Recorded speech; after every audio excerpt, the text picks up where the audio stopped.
Assalamualaikum warahmatullahi wabarakatuh. Waalaikumsalam warahmatullahi wabarakatuh. Terima kasih untuk para undangan yang telah hadir di sini di Regis Realita. Untuk sebelum kita perkenalkan untuk Rosia Berlian, namun kita datangkan terlebih dahulu wanita yang tunggu-tunggu. Saat ini pembicara kita adalah sosok wanita muda, pengusaha salon muslimah dan sudah 14 tahun berbisnis kecantikan. Berawal dari mendirikan salon muslimah franchise, seorang penulis ini juga sudah 3 buku yang diterbitkan. 2 diantaranya tentang makeup dan hijab, dan yang terbaru tentang wirausaha. Seorang ibu saat ini mengembangkan karir sebagai motivator wanita di bidang kecantikan. Cantik dalam arti kata bukan hanya fisik semata, tapi juga pribadi yang cantik. Yang kita tunggu-tunggu kepada Ibu Lindawati, kami persilakan.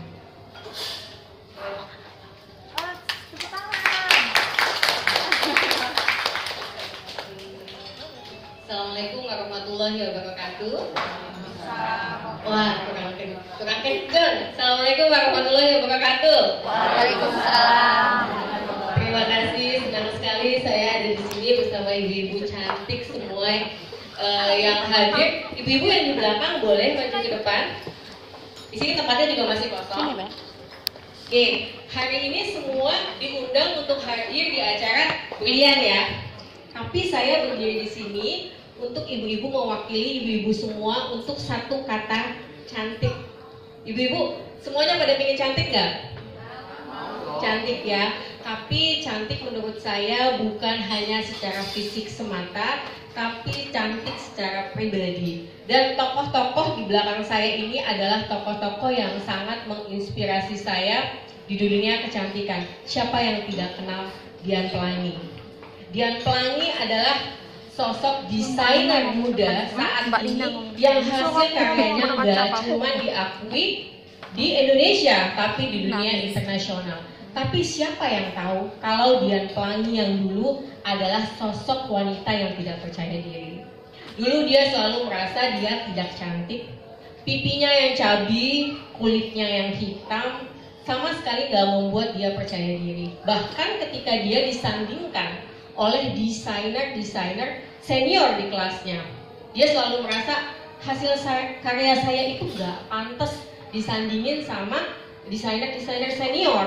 Tapi satu tekad yang patut kita acungi jempol adalah ketika dia merasa ketika orang melihat dia pantas, maka dia harus memantaskan diri. Dan percaya sekarang siapa yang melihat Dian Pelangi itu tidak cantik? Karena hasil karyanya sudah diakui oleh dunia, aura cantiknya akan keluar secara sendiri. Oke, kemudian Ibu Susilo Pujiastuti.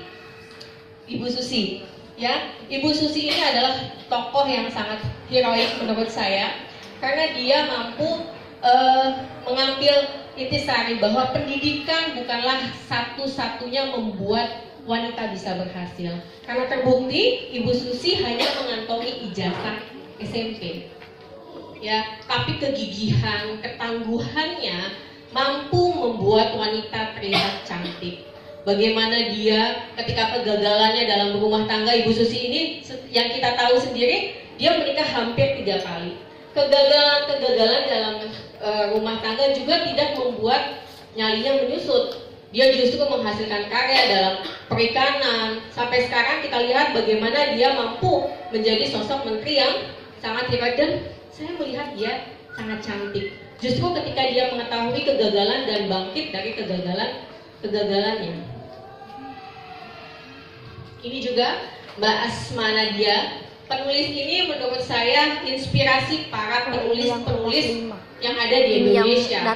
Tapi sekali lagi, siapa sangka Asma Nadia muda adalah sosok yang sakit-sakitan, sering banget sakit-sakitan. Bahkan dia tidak menyelesaikan kuliahnya di ITB karena dia sakit. Tapi Mbak Asma Nadia tanpa pantang menyerah. Dan yang perlu saya garis bawahi, bagaimana kehangatan sebuah keluarga mampu membangkitkan rasa cantik kepada seorang anak. Bagaimana dulu keluarganya ketika dia merasa kok novel-novel saya sulit diterima gitu ya, hingga semua keluarganya merangkul dia untuk terus mengirimkan hasil-hasil karyanya, dan sekarang kita kita bisa lihat hasil-hasil karya Mbak Asma Nadia itu sudah banyak ada di bioskop-bioskop. Salah satunya Assalamualaikum Beijing, kalau nggak salah ya. Nah, ini menurut saya karena dia seorang ibu, dia tampil cantik sekali meskipun pada saat dulu dia sakit-sakitan. Lizzie Velasquez yang terakhir ini adalah tokoh yang sangat menginspirasi saya. Karena siapa yang bisa bilang ini adalah dulu dia dijuluki sebagai wanita terjelek di dunia. Tapi saat ini ya, dia menjadi salah satu motivator wanita di bidang kecantikan. Bagaimana dia memiliki sebuah yayasan anti bully. Bagaimana dia mampu, ya, ibu siapa yang perempuan yang nggak sakit hatinya ketika disebut sebagai wanita paling jelek di dunia. Tapi dia mampu bangkit dan mampu menginspirasi para wanita-wanita di dunia. Untuk itu saya berdiri di sini bukan sebagai sosok yang cantik, bukan, tapi untuk satu kata cantik. Karena menurut penelitian yang dilakukan oleh BMI Research itu hanya 1 dari 10 wanita yang merasa dirinya cantik. Kalau cuma 1, 9 lainnya kemana? Dan ini juga diperkuat oleh penelitian yang dilakukan oleh Dove bahwa 96% wanita tidak menggambarkan kata cantik untuk dirinya. Itu kenapa kalau wanita-wanita memiliki kelebihan finansial, biasanya mereka sering melakukan operasi plastik. Operasi plastik untuk membuat dirinya tampil cantik. Terus bagaimana kalau tiba-tiba perempuan-perempuan nggak punya uang? Itu juga kenapa banyak sekali ya ibu-ibu yang sering lihat krim-krim pemutih itu laris banget nggak di pasaran? Ya, fenomena ini menurut saya sangat disayangkan, karena kalau kita sebagai wanita ya ibu-ibu ya, kita pasti tahu cantik itu nggak harus putih, cantik itu nggak harus langsing, tapi karena banyaknya berita-berita di luar sana yang membuat arti kata cantik itu standarnya teramat tinggi. Jadi kalau cantik itu harus kayak artis, kulitnya putih, hidungnya mancung, apalagi Bu? Langsing, ya. Jadi arti kata cantik yang sesungguhnya jadi teramat tinggi ya ibu ya. Wajar banget kan kalau ibu-ibu pokoknya semuanya kepinginnya cantik, putih, ya, langsing. Itu rasanya udah idola. Bahkan kadang-kadang suka pada nggak peduli, udah dikasih tahu itu krimnya mengandung merkuri, pokoknya bisa bikin kulit saya lebih putih. Nah, saya di sini bilang saya ingin berbagi pengalaman ya ibu. Saya ingin berbagi pengalaman kegagalan sebenarnya. Saya ingin berbagi pengalaman kegagalan bagaimana rasa cantik biar bisa duduk. Kalau nggak dimiliki itu mampu menghilangkan rasa percaya diri pada kita, dan itu sangat bahaya sekali.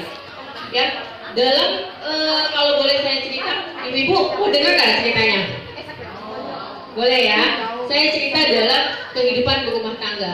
Dulu saya pernah gagal berumah tangga. Waktu itu, tapi yang paling aneh buat saya gitu ya, saya gagal berumah tangga hanya karena saya gak merasa kalau saya ini cantik. Ya, jadi kebayang saya pulang ke rumah gitu ya, saya ngerasa saya ini sosok yang gak cantik. Gitu. Jadi kok kayaknya saya gak pantas ya mendampingi suami saya. Terus yang paling parah gitu ya, yang paling parah saya ngerasa saya karena saya gak cantik, saya tuh gak pantas jadi seorang ibu. Ya kan saya sampai merinding ibu.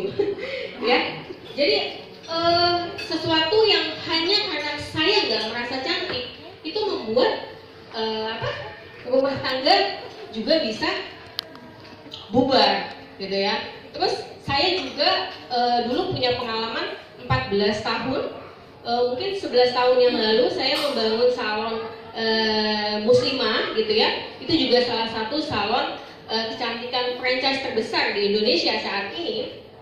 Tapi karena saya ngerasanya kayaknya saya nggak pede, kayaknya saya nggak bisa gitu ya menjalankan sendiri, sehingga ketika terjadi konflik atau apa dengan kakak saya karena perbedaan misi, saya memilih untuk mundur. Ya, saya memilih untuk mundur, dan saat ini saya membangun salon muslimah kecantikan dengan brand Towing. Tapi dari kegagalan-kegagalan itu ibu-ibu yang ingin saya sharingkan sama ibu-ibu, kegagalan adalah hanya sebuah kegagalan ketika kita mampu bangkit dari kegagalan itu. Saat ini saya sedang mengembangkan karir sebagai motivator wanita di bidang kecantikan. Tapi kecantikan yang saya maksud adalah kecantikan diri, gitu ya. Kecantikan bukan secara fisik, tapi mampu menerima kegagalan, nggak malu sama yang namanya kegagalan, supaya kita semua bisa bangkit dan mampu memperkenalkan kegagalan kita agar orang lain tidak mengalami apa yang kita alami. Ya, jadi kalau ibu-ibu misalnya kepingin ada yang dimotivasi untuk bagaimana sih Mbak untuk tampil cantik, untuk apa? Saya adalah orang pertama yang akan memberikan itu. Karena kenapa? Karena saya kepingin banyak sekali wanita-wanita yang hanya, kalau 96% berarti hanya 4% ya. 96% wanita di Indonesia untuk merasa dirinya cantik. Ya, itu juga kenapa saat ini kenapa saya bilang ibu harus bangkit dari kegagalan, nggak perlu malu sama yang namanya gagal gitu ya. Saat ini suami saya sedang mengembangkan sebuah bisnis salon muslimah mobile, ya, aplikasi mobile satu-satunya di Indonesia dan mungkin di dunia yang mampu kita mengakses. Kalau kita ingin perawatan, kita hanya tinggal klik handphone dengan smartphone dan itu bisa untuk di seluruh Indonesia pada saat ini. Menurut saya kegagalan-kegagalan seperti itu mampu kita kembangkan dan saya sangat bangga. Untuk itu saya ingin para wanita gitu ya sangat menghargai dirinya karena wanita tercipta istimewa. Dan kenapa berlian? Kenapa dengan berlian? Berlian itu menurut saya adalah sebuah lambang keabadian, sebuah lambang kecantikan. Karena dia tetap bersinar, dia tetap menyala meskipun di dalam kegelapan. Betul ibu-ibu? Tapi siapa yang tahu, berlian itu hanyalah sebuah batu granit biasa tadinya. Tapi dia diasah, dipecahkan, dipanaskan dengan suhu ratusan derajat. Setelah itu baru didesain oleh desainer hingga menghasilkan sebuah mahakarya yang luar biasa mahalnya. Untuk itu pesan saya kepada para wanita cantik di sini, jadilah wanita seperti berlian, wanita biasa tapi mampu menghasilkan sebuah karya yang indah, mampu menginspirasi dan mampu berhasil di bidangnya masing-masing. Karena berlian itu dikejar banyak orang, tapi hanya pribadi-pribadi istimewa yang mampu memilikinya. Akhir kata, hatimu cantikmu. Wabillahi taufiq wal hidayah. Assalamualaikum warahmatullahi wabarakatuh.